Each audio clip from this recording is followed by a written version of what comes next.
사울이 왕이 된 나이가 40이었다 합니다. 그는 왕이 되기 전에 꽤 괜찮은 사람이었습니다. 하나님 보시기에 누구보다도 겸손한 사람이었고, 같은 민족의 고통을 보고 함께 슬퍼하고 애통해할 줄 아는 사람이 사울이었어요. 물론 그렇게 하나님께서도 이스라엘의 초대 왕 누굴 세울까? 사울이라고 하는 겸손하고 그 마음이 애통해할 줄 아는 사람을 왕으로 세웠다라고 하는 거예요. 그런데 가슴 아픈 것은 그가 왕이 된 이후 정말 열심히 이스라엘을 세워갔지만 어디에서부턴가 하나님과 어긋나기 시작했다라고 하는 거예요.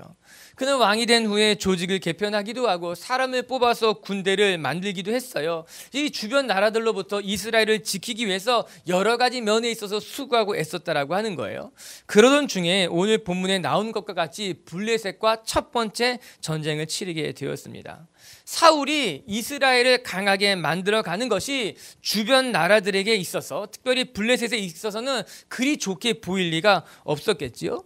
블레셋은 끊임없이 이스라엘을 자기의 부속국으로 만들기를 원했을 것이 분명했을 텐데, 사울이 왕이 되자 이스라엘에부터 뭔가 좋지 않은 낌새가 보이니까 이 블레셋이 모든 군사를 다 동원해서 이스라엘을 쳐들어온 것, 그것이 오늘 우리가 읽고 있는 사무엘상 13장의 말씀이라고 하는 거예요. 그런데 안타깝게도 이 블레셋과의 첫 번째 전투에 있어서 사울이 큰 실수를 그만 범하게 되는 것입니다. 우리가 이미 알고 있는 것 같이 제사장 사무엘이 오기 전에 사울이 제사장이 아님에도 불구하고 하나님 앞에 제사를 올려드렸어요. 당시에 그것은 왕이 해서는 안 될 일이었고 제사장만이 할 수 있는 일임에도 불구하고 불안한 나머지, 조급한 나머지 사울이 제사장이 오기도 전에 하나님 앞에 제사를 드렸던 것, 그것이 그의 인생에 있어서 가장 큰 결정적인 실수를 범하게 된 사건이라고 하는 거예요. 사울의 인생을 바라보면서 여러분, 누구나 첫 번째 위기를 잘 넘겨야 한다, 이게 중요하다는 것을 깨닫게 되는 거예요. 사울이란 사람이 왕이 되기 전에 참 괜찮은 사람이었는데 왕이 되고 나서 너무 빨리 무너지는 것을 보게 됩니다. 사울이 40에 왕이 됐고 40년 동안 왕을 다스리게 되는데 첫 번째 전쟁에서 그만 무너져 버리게 된 거예요. 첫 번째 전쟁에서 하나님 앞에 실수하는 것으로 말미암아 그의 40년의 시간이, 이 왕으로서 다스린 시간이 그리 훌륭하지 못했다라고 하는 거예요. 전 보면서 마음이 너무 안타깝더라고요. 이 사울이라는 사람이 왕이 되기 전에 괜찮은 사람이었어요. 겸손한 사람이었고 이스라엘 민족의 아픔을 가슴에 품을 줄 아는 사람이었는데 그가 왕이 되고 난 후에 넘어지기 시작했다는 거예요. 첫 번째 만난 위기를 감당하지 못하고 실수했다라고 하는 거예요.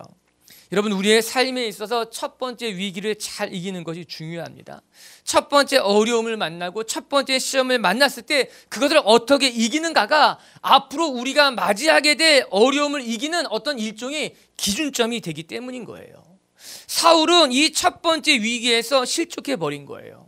이거 잘 감당하면 자신의 연약함을 이길 수 있었을 것인데, 이 사울이 사무엘을 끝까지 기다리지 못한 채, 사람을 기다리지 못한 게 아니라 하나님을 기다리지 못한 것이거든요. 사람을 의식하고 사람을 의지하게 된 것이거든요. 그러므로 말미암아 하나님이 사울에게 말씀하시기를 내가 큰 실수를 했다라고 하는 거예요. 여러분, 역대상 10장 13절에는요 사울의 인생을 이렇게 한 줄로 딱 표현해 주고 있어요. 같이 한번 우리 한번 읽어볼까요? 역대상 10장 13절 시작.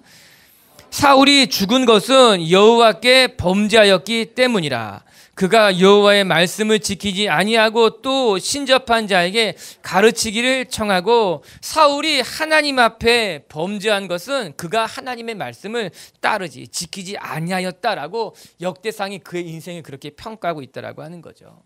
사울의 죄는 하나로 정리가 된다는 거예요. 그가 하나님의 말씀을 그대로 지키지 않았습니다.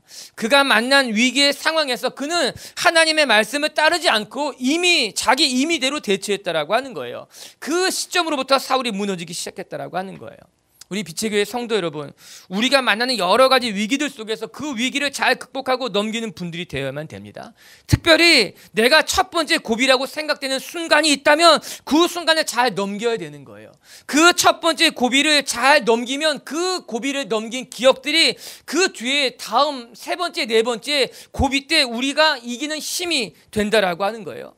여러분, 첫 번째 위기를 만났을 때 회피하면요 두 번째, 세 번째 어려움을 만나도 도망가게 되어 있어요. 첫 번째 위기를 만났을 때 인간적인 방법으로 이겼다고 생각되면요, 두 번째, 세 번째 어려운 일을 만나도 하나님을 의지하기보다는 본인의 생각대로 인간적인 방법에 따라 행할 것이 분명하다라고 하는 거예요. 그러나 뒤집어 반대로 처음에 내가 어려움을 만났을 때 힘들고 어렵고 불안하다 하더라도 하나님의 말씀을 붙잡고 하나님의 방법대로 당당히 뚫고 나가게 된다면 두 번째, 세 번째 어려움, 위기가 찾아와서 잘 뚫고 나갈 것이 분명하다라고 하는 거예요.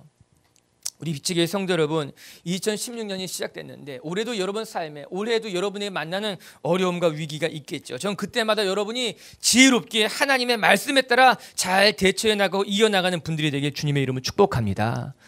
오늘 말씀 통해 우리가 배우게 되는 것은 우리가 우리의 삶의 위기를 만났을 때 어떻게 대처하면 좋겠는가? 하나님의 백성들은 위기를 만났을 때 어떻게 대처하는 것이 하나님이 기뻐하시는 방법일까라고 하는 거예요. 우리 기억하시기 바랍니다. 첫 번째, 우리는 위기를 만났을 때 하나님이 주신 원칙을 지킬 줄 아는 사람이 되어야 된다라고 하는 거예요. 어려움을 모면하고 이겨나가는 것이 중요한 것이 아니라 내가 만나는 이 위기를 어떻게 하나님이 주신 원칙에 따라 이겨나가는가가 중요하다라고 하는 거예요. 8절과 9절의 말씀을 같이 한번 읽어볼게요. 시작. 사울은 사무엘이 정한 기한대로 이레 동안을 기다렸으나 사무엘이 길갈로 오지 아니하매 백성이 사울에게서 흩어지는지라. 사울이 이르되 번제와 화목 제물을 이리로 가져오라 하여 번제를 블레셋이 가까이 쳐들어왔지만 사무엘은 도착하지 않았다고 합니다. 마음이 급해진 사울이 전쟁을 시작하기에 앞서서 사무엘이 도착하지 않았지만 본인이 직접 번제와 화목제를 하나님 앞에 드리자고 결정합니다. 그리고 전쟁을 시작하려고 하는 것이에요. 가만히 생각하면 이것이 무슨 큰 문제가 되겠는가 싶지만 이거 하나님의 율법에, 하나님의 방법에 어긋난 행동이었다라고 하는 것입니다. 하나님께서는 당시 왕이 해야 할 일과 제사장이 해야 할 일을 엄격히 구분해 놓고 계셨어요. 왕은 군사를 이끌고 나가 싸우는 일을 해야만 했다면 제사장은 그 전쟁에 앞서 하나님 앞에 제사를 드리고 하나님의 뜻을 묻는 일을 하는 것이 제사장의 역할이었다라고 하는 거예요. 그것이 하나님이 세우신 원칙이에요. 이스라엘 백성이 따라야 할 율법 말씀이었다라고 하는 거예요. 여러분, 이스라엘 백성은 언제든지 전쟁에 나가기 앞서서 하나님 앞에 물었습니다. 이 전쟁이 하나님께서 허락하신 전쟁인지, 또한 이 전쟁에 나가 우리가 어떤 방법으로 싸워야 할지도 하나님 앞에 여쭙어요. 하나님, 이 전쟁의 시점이 언제입니까? 이 전쟁에 나가서 어떻게 우리는 싸워야만 합니까? 그것은 이 전쟁이 나의 전쟁이 아니라, 이 싸움이 나의 싸움이 아니라 하나님의 싸움이라는 그들의 믿음의 고백이었다라고 하는 거예요. 비록 우리가 싸우지만 이 전쟁을 통해 승리하게 하시는 분은 나의 힘, 나의 능력이 아니라 하나님이라고 하는 믿음의 고백을 먼저 하나님 앞에 올려드리고 전쟁하기 시작했다라고 하는 것입니다. 그런데 오늘 사울이 그 믿음의 고백을 허물고 있는 것입니다. 그는 왕이었어요. 하나님 앞에 제사를 드릴 자가 아니라 나가 싸울 사람이었다는 것인데 그가 급하게 되자 하나님이 주신 원칙을 흔들어 놓고 있다라고 하는 거예요. 우리 빛의 교회 성도 여러분, 우리의 삶이 급하고 어렵다고 해서 하나님의 주신 원칙이 흔들리기 시작하면 우리 신앙의 모든 게 흔들리게 되어 있다라고 하는 거예요. 여러분, 원칙이라는 것이 한번 양보하게 되잖아요. 그러면 그 원칙이 더 이상 필요하지 않게 됩니다. 그리고 원칙은 힘을 잃어버리게 되어 있다라고 하는 거예요. 그래서 하나님의 원칙은 중요한 거예요. 우리가 어떤 상황에 놓인다 할지라도 끝까지 말씀을 붙들지 않고 세상에 양보하지 않겠다고 하는 이 결단이 그래서 중요하다라고 하는 거예요. 사울의 문제가 뭔지 아십니까? 사울은요, 하나님의 말씀을 듣고 행하는 사람이 사울이었어요.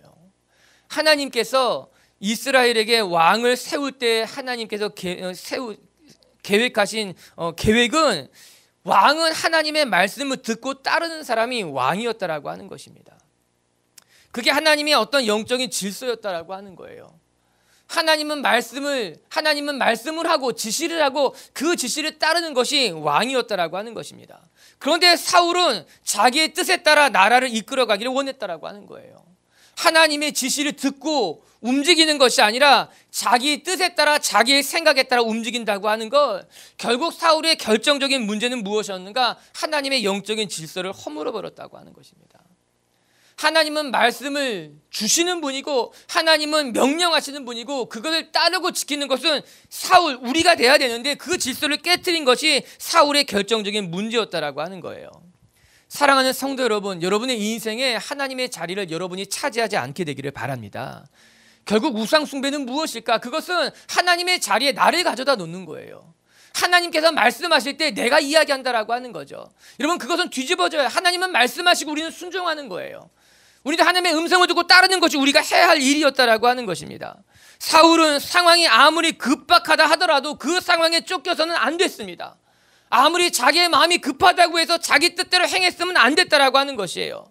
싸움은 사울이 하는 것이지만 그 전쟁을 이기게 하는 것은 하나님이었다는 겁니다. 사울이 블레셋과 맞서 싸움터로 나가야만 하겠지만 그 전쟁의 승패를 가르는 것은 하나님에게 달려 있었는데, 그래서 우리는 하나님의 뜻, 하나님의 방법, 하나님의 원칙이 무엇보다 중요했는데 사울은 그 하나님의 원칙을 깨트렸다라고 하는 것이에요. 여러분, 편법은 잠시 승리를 주는 것 같지만 편법으로 이긴 승리는 영원할 수 없다라고 하는 거예요. 잠시 이길 수 있겠지만 그것이 우리의 삶을 영원한 승리로 가져가 주지는 못한다라고 하는 사실입니다. 저는 오늘 말씀을 보면서 한번 생각해 봤어요. 만약 사울이 이스라엘 사람들이 다 흩어지고 블레셋 사람들이 쳐들어오는 것을 보고도 그 원칙이 흔들리지 않아 하나님의 말씀을 붙잡고 있다가 블레셋 사람들에게 패했다 치십시다. 저는 그래도 사울이 후회하지 않았을 것이라고 생각합니다. 사울이 그러면 후회했어요? 아니, 그렇지 않을 거예요. 여러분, 우리의 삶에 있어서 우리가 하나님의 말씀대로 순종하고 우리가 끝까지 하나님의 원칙을 양보하지 아니하고 하나님의 말씀을 꼭 붙잡고 있는데 실패했다면 그것 때문에 우리가 후회할까요? 아니요, 후회하지 않을 것이에요. 우리는 언제 후회하는가? 말씀대로 살지 못했을 때 후회하게 되는 거예요. 말씀대로 살지 못했는데 그럼에도 불구하고 실패했다면 그것만큼 안타까운 일이 어디 있습니까? 오늘 이스라엘이 그 지경에 이른 거예요. 말씀의 원칙도 놓친 거예요. 말씀 따라 살아가는 것도 놓쳤는데 블레셋 백성에게 패하기까지 하니 얼마나 그의 마음이 무너질 수밖에 없겠습니까?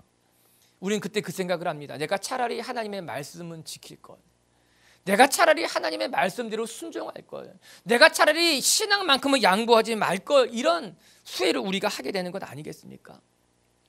사랑하는 빛의 교회 성도 여러분, 우리는 어떠한 경우에 있어도 하나님이 주신 원칙, 하나님이 주신 말씀만큼은 양보해서는 안 된다라고 하는 것입니다. 그것이 위기를 이기는 절대적인 방법이 된다라고 하는 거예요. 또 한 가지 경우가 있겠죠. 우리가 하나님의 말씀대로 지키지 않았는데 승리하면 우리 그거 생각해 볼 수 있겠죠. 우리가 하나님의 말씀대로 하지 아니하고 편법에 따라 내 방법대로 했는데 승리할 수도 있잖아요, 목사님. 그럴 수 있겠죠. 그런데 잠시는 기뻐할지 모르지만 우리는 그 승리가 부끄러운 승리라는 것을 알게 될 것입니다. 잠시 기뻐할 수 있을지 모르지만 그것이 우리의 삶의 오점이 된다는 것을 알게 될 것입니다. 여러분, 지금은 이겼을지 모르지만 그것은 영원한 승리가 될 수 없다라고 하는 거예요. 오히려 편법을 통해 승리한 그것은 나의 삶에 큰 올무가 될 수 있다라고 하는 것이지요.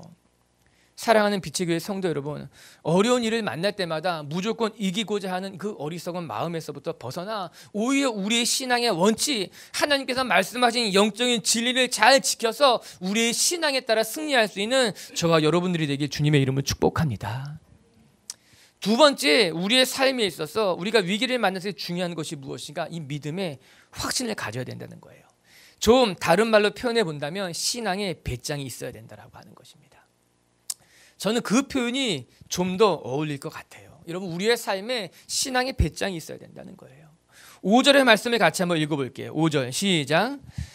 블레셋 사람들이 이스라엘과 싸우려고 모였는데 병거가 3만이요 마병이 6천 명이요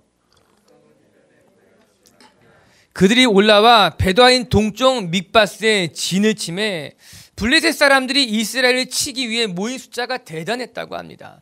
병거가 무려 3만이며 마병, 말을 탄 병사들이 6천 명이나 됐다는 거예요. 뿐만 아니라 백성은 헤아릴 수 없을 만큼 마치 해변의 모래와 같이 많았다는 겁니다. 아마 블레셋이 생각하기를 이스라엘의 왕이 세워졌다고 하니 그가 힘을 갖기 전에 아예 초판에 그 왕을 무너뜨리자라는 생각으로 기세를 꺾어야 한다는 생각으로 총공격을 하기 위해서 몰려왔던 것만 같습니다. 이에 이스라엘 백성들이 혼비백산하여 도망가기 시작했어요. 6절과 7절의 말씀을 보게 되면은 이렇게 나옵니다. 그들이 절박하여 굴에도 숨고 숲풀과 바위틈과 은밀한 곳에 웅덩이를 파 숨었다고 이야기하고 있는 것 아니겠습니까? 여러분, 어떤 사람들은요, 요단강을 건너가 요단강 동편 각과 길르앗 땅까지 가서 숨었다고 성경이 이야기하고 있는 거예요. 그들의 마음에 두려움이 가득한 거예요. 블레셋 사람들을 바라보고 겁이 나서 다 도망가기 시작했다는 거예요. 바로 그때 사울의 심정은 어떠했을까요? 11절의 말씀에 나와요. 11절을 같이 봅니다. 시작. 사무엘이 이르되 왕이 행하신 것이 무엇이냐 하니 사울이 이르되 백성은 내게서 흩어지고 당신은 정한 날에 오지 아니하고 블레셋 사람은 mik바스에 모였음을 내가 보았으므로. 사울의 마음이 조급했다는 거예요. 첫 번째, 백성들은 다 흩어졌습니다. 두 번째, 당신은 오기로 했는데 오지 않았습니다. 세 번째, 블레셋 사람들은 길갈의 코암 mik바스까지 와서 진을 치고 우리한테 다가오고 있는데 내 마음이 어떻겠냐라고 하는 거예요. 이 사울의 답답한 심정을 보여주는 말씀이 11절 말씀 아니겠습니까? 블레셋은 계속해서 쳐들어오고 있어요. 그런데 군사들은 진영을 빠져나가 다 도망가기 시작했어요. 내가 믿고 있었던 사무엘, 나의 영적인 멘토는 오지 않았는데 내가 어떻게 하면 좋았겠습니까? 사울이 통탄하며 변명을 하고 있는 것이에요. 여러분, 우리의 삶에도요, 그런 순간이 있어요. 아무리 기도해도 하나님의 응답이 보이지 않을 때가 있어요. 오히려 상황은 점점 악화되는 것만 같이 보일 때가 있어요. 내가 믿었던 사람도요, 나를 도왔던 사람도요, 이상하게 연락이 안 되고 이상하게 그 도움의 길에부터 비껴나갈 때가 있다라고 하는 거예요. 결정할 시간이 다가오고 있는데 상황은 계속해서 코너로 몰려가고 있다는 거예요. 어떻게 하면 좋을지, 어떻게 하면 좋을지. 이때 필요한 게 우리 신앙의 배짱이 필요하다는 거예요. 그럴듯한 말로 바꾸면 이 믿음의 확신이라 그런 것 아니겠습니까? 우리의 상황이 점점 어려울 때, 우리가 점점 코너로 몰릴 때, 그때 우리에게 필요한 것은요, 하나님이 나와 함께 하신다라고 하는 이 배짱이 필요하다라고 하는 거예요. 아무리 어렵고 아무리 힘들어도 나는 하나님의 말씀을 붙잡고 결코 물러서지 않겠다라고 하는, 상황 때문에 쫓겨가지 않겠다는 배짱인 거예요. 사람들 때문에 내가 양보하지 않겠다는 이 믿음의 배짱이 우리 가운데 필요하다는 거예요. 여러분, 에스더를 보기 바랍니다. 에스더는 뭐라고 고백합니까? 내가 죽으면 죽겠다는 거예요. 에스더 4장 16절 말씀 같이 한번 읽어볼까요? 큰 목소리로 한번 읽어볼게요. 시작. 당신은 가서 수산에 있는 유다인을 다 모으고 나를 위하여 금식하되 밤낮 3일을 먹지도 말고 마시지도 마소서. 나도 나의 시녀와 더불어 이렇게 금식한 후에 규례를 어기고 왕에게 나아가리니 죽음은 죽으리다 하니다. 여러분, 에스더는 여인이었지만 배짱이 있었습니다. 다른 사람들보다, 남자보다 더 큰 뱃볼을 가진 사람이었어요. 그는 모르드게에게, 또 이스라엘 사람들에게 나를 위해 3일 동안 금식해 주십시오. 나도 금식할 것인데 당신들도 금식하십시오. 내가 목숨을 걸고 싸울 것이니 당신은 나를 위해 기도해 달라고 부탁을 합니다. 그리고 나서 그가 뭐라고 말합니까? 내가 규례를 어기고 왕에게 나아가겠습니다. 이 규례를 어기는 것이 나의 목숨을 거는 일이겠지만 내가 죽으면 죽겠습니다. 내가 믿음을 붙잡고 말씀에 순종함에 죽을 일이 생긴다면 내가 죽겠습니다. 아니, 그러더라도 나는 물러서지 않을 것이며 말씀대로 한번 해보겠습니다. 결정해 보겠습니다. 나가고 있는 모습이 오늘 에스더가 보여준 멋진 모습 아니겠습니까? 사랑하는 성도 여러분, 2016년 저와 여러분에게 이런 신앙의 배짱이 있게 되길 바랍니다. 죽으면 죽겠습니다. 실패하면 실패하겠습니다. 넘어지면 넘어지겠습니다. 더디 가면 더디 갈 수 있겠습니다. 그러나 내가 하나님의 말씀만큼은 결코 양보하지 않겠습니다. 하나님이 나에게 명하신 것만큼은 내가 물러서지 않은 하나님의 사람들이 되겠습니다. 할렐루야. 이게 신앙의 배짱, 올 한 해 우리 가운데 필요한, 우리가 위기를 만났을 때 기억해야 될 것이라는 거예요. 여러분, 믿음의 선배들은요, 이렇게 말합니다. 항상 상황이 어려울 때 중요한 결정을 내리면 안 된다라고 하는 거예요. 마음이 불안하고 조급할 때 무엇인가 결정하면 반드시 나중에 후회할 날이 올 것이라는 거예요. 그래서 우리의 삶에 있어서 정말 중요한 결정은 쫓기듯 하면 안 된다는 거예요. 상황에 몰려서 결정하면 안 된다는 거예요. 그러기보다는 오히려 그 결정을 유보하십시오. 오히려 그 결정을 기다리란 말이에요. 여러분, 지혜로운 이야기에 틀림이 없습니다. 하나님은 고난의 때에 잠잠히 기다리라고 말씀하십니다. 무엇을 결정하지 말고 하나님께서 말씀하실 때까지, 하나님께서 구원하실 때까지, 하나님께서 너에게 사인을 보일 때까지 잠잠히 기다리는 것이 지혜로운 일이라고 말합니다. 시편 40편 1절에 다윗은 우리에게 이렇게 고백하고 있어요. 내가 여호와를 기다리고 기다렸다니 귀를 기울이사 나의 부르짐을 들으시도다. 그가 사울에게 쫓겨 유다 광야 생활하다 했던 고백이 바로 이 말씀이에요. 내가 하나님을 기다리고 기다렸다는 거예요. 그의 간절한 마음이 너무나 잘 알 수 있는 것 아니겠습니까? 사울에게 쫓기는 절박한 심정이에요. 어디를 가도 그 사울의 군사로부터 숨을 데가 없었던 이 절박한 시간 가운데 그는 이 시간을 어떻게 이겨냈는가? 나는 기다렸다는 거예요. 내가 기다리고 기다렸더니 하나님이 나를 구원하시도록, 하나님이 나를 지키도록, 하나님이 나를 보호하시도록 다윗이 끝까지 기다렸다라고 하는 거예요. 여러분, 우리는 다윗처럼 기다릴 줄 아는 사람이 되어야 된다는 거예요. 무엇인가 상황 때문에 조급하게 결정하고 쫓겨가듯 결정하는 것이 아니라 하나님이 말씀하실 때까지, 하나님의 선명한 뜻을 깨달을 때까지 결정을 유보하며 기다릴 줄 아는 배짱이 필요하다라고 하는 겁니다. 여러분, 12절에는 이런 말씀이 나오죠. 12절 말씀도 한번 묵상합시다. 시작.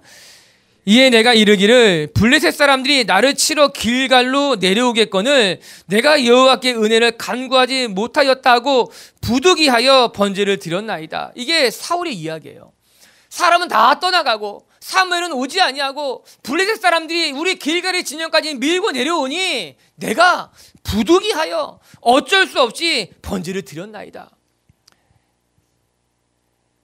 이것은 일종의 변명으로밖에 보이지가 않습니다. 사람들이 흩어지고 약속한 사무엘이 오지 않았기 때문에 나는 어쩔 수 없었다는 이 말씀은, 이거는 사울의 변명일 수밖에 없었다라고 하는 거예요. 말씀을 보면서 제가 다짐한 것 중에 하나는, 그렇지, 신앙에는 변명이 없다는 거예요. 신앙에는 변명이 있을 수 없다는 거예요. 사람은 자꾸 변명을 하려고 합니다. 하와는 뱀이 나에게 그 선악과를 먹게 해랬다고 변명을 하게 됩니다. 아담은 하나님이 지어 나에게 주신 하와가 이것을 먹게 했다고 또 아담도 변명을 하게 됩니다. 모든 죄의 출발은 변명에 있습니다. 오늘 사울도 변명을 합니다. 내 잘못이 아니라는 거예요. 내 허물이 아니라는 거예요. 나는 어쩔 수 없이 부득이하여 이 일을 행할 수밖에 없었다라고 그가 그렇게 자기의 허물을, 자기의 죄를 변명하고 있었다라고 하는 것이죠. 한편 그가 이때 하나님 앞에 무릎을 꿇고 나의 허물을 고백했다면, 제가 큰 실수를 했습니다. 내가 잘못을 했습니다. 내 마음이 조급했고 상황에 쫓겼기 때문에 이런 어리석은 실수를 범했으니 하나님이 나를 용서하시고 다시 이 어긋난 길을 바로잡아 달라고 그렇게 고백했다면 얼마나 좋았을까요? 어리석은 자는 변명을 하게 되어 있습니다. 그러나 하나님의 백성은 기다릴 줄 알며 실수했다 하더라도 변명하지는 않다라고 하는 거죠. 다시 본론으로 되돌아가면 사울은 상황이 어려워지고 사무엘이 오지 않는다 하여도 그는 흔들려서는 안 됐을 것입니다. 변명으로 자기의 신앙을 숨기면 안 될 것이었습니다. 우리 빛의 교회 성도 여러분, 우리 인생에 왜 위기가 없겠습니까? 우리의 삶에 왜 고난과 어려움이 없겠습니까? 그때마다 우리가 하나님 앞에 믿음을 가지고 신앙의 배짱을, 뱃불을 가질 수 있는 그런 저와 여러분들이 되기를 주의 이름으로 축복합니다. 세 번째, 우리가 이 말씀을 통해 배우게 되는 것은 우리는 하나님 마음에 합한 사람이 되어야 된다라고 하는 사실입니다. 우리가 이 위기 앞에서 우리가 하나님 마음에 합한 결정, 하나님 마음에 합한 사람이 되는 것이 얼마나 중요한 것인가 다시 한번 확인하게 돼요. 우리 14절의 말씀은 이렇게 기록되어 있어요. 같이 봅니다. 지금은 왕의 나라가 길지 못할 것이라 여호와께서 왕에게 명령하신 바를 왕이 지키지 아니하였으므로 여호와께서 그의 마음에 맞는 사람을 구하여 여호와께서 그를 그의 백성의 지도자로 삼으셨느니라 하고, 하나님께서 사울에게 뼈아픈 말씀을 하십니다. 이제 내가 너를 대신하여 하나님 마음에 맞는 사람을 찾을 것이라고 하는 거예요. 여러분, 왕이 된 지 얼마 안 됐더라고요. 이 블레셋과의 전쟁은 사울이 이스라엘의 왕이 됐을 때 첫 번째, 블레셋과 한 첫 번째 전쟁이었는데, 이 첫 번째 전쟁에서 이 사울이 쓰러진다는 것이 이게 너무너무 안타깝더라고요. 그는 왕이 되기 전에 하나님 앞에 신실하고 겸손하고 참 괜찮은 사람이었는데, 그래서 하나님이 그 신실하고 겸손한 그를 하나님이 세우셨는데 왕이 되고 나서 그 신앙을, 그 모습을 잃어버린 거예요. 여러분, 성공보다 더 중요한 것은요, 성공하고 나서도 내가 그 믿음을 잘 지킬 수 있는가예요. 높은 자리에 가기보다 그 자리에서 하나님이 주신 마음을 잘 간직하는 게 더 중요한 것 아니겠습니까?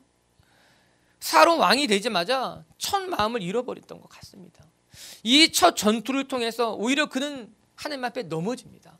아니, 첫 번째 전투가 그의 믿음을 더 견고하게 하는 이정표가 됐어야 되는데, 이 첫 번째 전투를 통해서 오히려 하나님 앞에 옳다 인정을 받았어야만 하는데, 그 이 첫 전투에서 무너져 버린다는 것이 너무나 가슴이 아픈 거예요.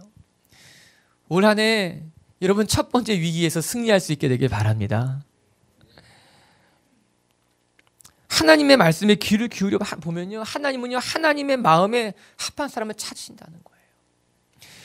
오늘 14절에 그의 마음에 맞는 사람을 구하였다는 거죠. 이 말씀이 사도행전에 똑같이 반복됩니다. 사도행전 13장 21절과 22절의 말씀, 이 사건을 이렇게 기록하고 있어요. 같이 볼게요.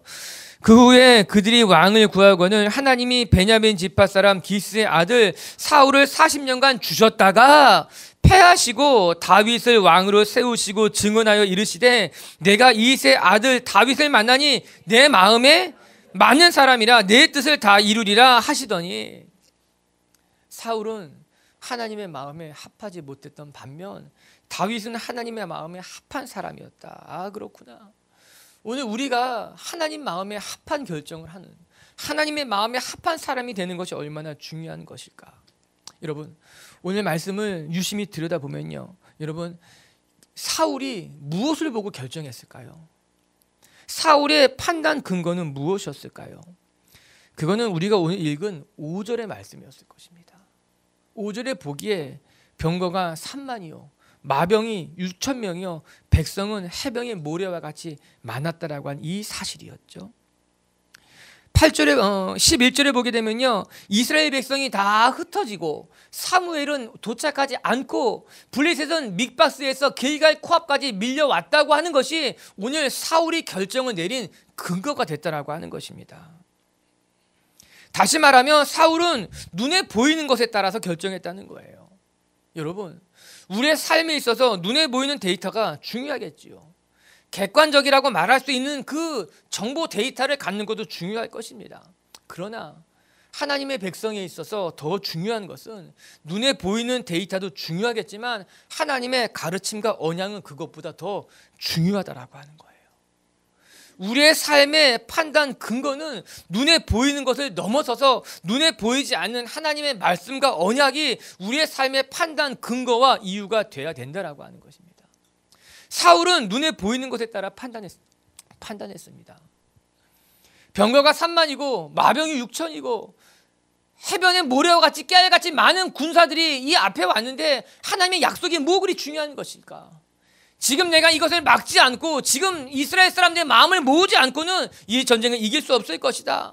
사울은 철저하게 자기의 눈에 보이는 것에 따라 결정하고 선택했던 어리석음을 우리에게 보여주고 있는 거예요. 어쩌면 그것은 연약한 인간의 전형적인 모습이라고 할 수 있겠지요. 그러나 하나님의 사람은, 하나님께서 원하시는 사람은 조금 달라야 할 것입니다.